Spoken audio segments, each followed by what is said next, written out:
What is a cross-sectional analysis? A cross-sectional analysis involves the study of an entire group within an overall population over a specified period of time. In terms of its financial application, such an analysis is usually aimed at a certain group of similar businesses or companies.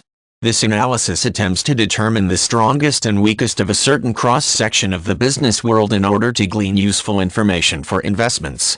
When performing a cross-sectional analysis, an investor or portfolio manager utilizes statistical information from financial statements to assess the separate companies and make useful comparisons.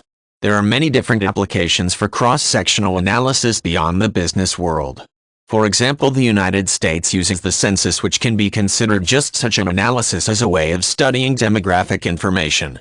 In terms of finance, a cross-sectional study can provide a useful overview to investors in terms of which companies to back and which to avoid.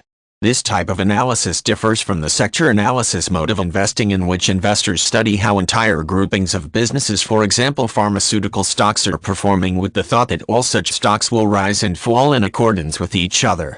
A cross-sectional analysis of the pharmaceutical industry, on the other hand, would attempt to determine the best performing and most financially sound pharmaceutical companies over a specified period of time. The best of these companies, also known as the best of breed, would be the investor's focus if he or wished to buy gold standard stocks. Once the investor decides on the cross-section of stocks he or she wishes to study, he or she can use the comparative metrics gained from financial statements to compare certain companies to their peers. This may be done with the use of the various common size ratios that allow companies of different sizes to be compared. The investor can't simply use these numbers blindly, as certain circumstances may affect the stats of a specific business, especially in the short term.